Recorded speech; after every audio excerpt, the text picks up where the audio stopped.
பைசனோட கதை நான் என்ன சொல்றது, பைசன்லயே நான் போட்டோல தான் வந்தேன். அதுதான் ஏன் ஷூட் பண்ணாங்க, சீன்ஸ் இருந்துச்சு. ஒரு ஆக்டரோட கெரியரில் ஜேர்னியில் இது ரொம்ப சாதாரண ஒரு விஷயம் தான். எனக்கு தெரியும் நிறைய பேர் சொல்லுவாங்க ஆக்டர்ஸ் வந்து they would have gone through this. அது எண்ட் ஆஃப் இதில் வந்து அது ஒரு படமாக ரெடியாகி வரும்போது லெங்க்த்னால இருக்கலாம், இல்லை இமோஷன். படம் வந்து ஒன்று நம்ம எழுதியிருப்போம், ஷூட் பண்ணியிருப்போம். படம் வந்து அல்டிமேட்டாக ஷூட் பண்ணி பார்க்கும்போது அது ஒரு ஜேர்னியில் போவோம். அந்த ஜேர்னிக்கு இது ஒத்து வராமல் இருக்கலாம், இல்லை இது இன்டரப்ட் பண்ணுற மாதிரி இருக்கலாம் அந்த ஜேர்னியை. அப்படிலாம் இருக்கும்போது எடிட் ஆகும், கட் ஆகும். இது ரொம்ப சாதாரண ஒரு விஷயந்தான். ஸோ அந்த மாதிரி தான் பைசன்லேயும் நடந்துச்சு. என்ன எனக்கு ஒரே வருத்தம் வந்து, ஒரு பர்ஃபார்மராக ஃபஸ்ட்டு வருத்தம் வந்து பயங்கரமாக பேசப்பட்ட படத்தில் நம்ம இருந்தும் இல்லாமல் போனதுங்கிறது பெரிய பெரிய வலி.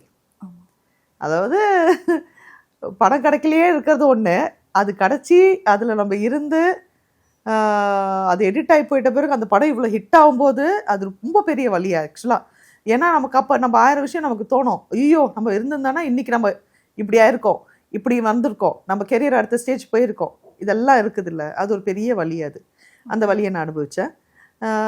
எனக்கு அதுக்கப்புறம் பெரிய வருத்தம், எனக்கு சொல்லலை எடிட் பண்ணிட்டாங்கங்கிறது. அது எனக்கு ஒரு ரொம்ப சொல்லியிருந்தா நான் இன்னும் ப்ரிப்பேர்டாக இருந்திருப்பேன். எதிர்பார்ப்பு வச்சிருக்க மாட்டேன். நம்ம எதிர்பார்க்கும் போது தானே வலி வருது. அதுக்கப்புறம் மாரி சார் கிட்ட பேசுனீங்களா மேம்? இல்லை இல்லை, இதை பற்றி இன்னும் எதுவுமே பேசிக்கல. இல்லை.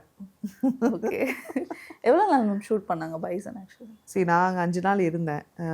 பரபரப்பாக ஷூட் போயிட்டு இருந்துச்சு. நடுநோட்டில் என்னோட ஷார்ட்ஸ் எடுத்தாங்க. அந்த மாதிரிலாம் ஒரு அழகான சீன்லாம் ஷூட் பண்ணியிருந்தாங்க.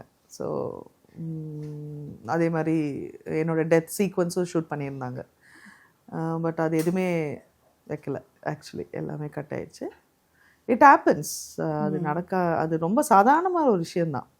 வலி எங்கே வருதுன்னா, ஒரு படம் பயங்கரமாக பேசப்படும் போது நம்ம அங்கே இருந்தோம் இப்போ இல்லைங்கிறது வந்து இது வரும்.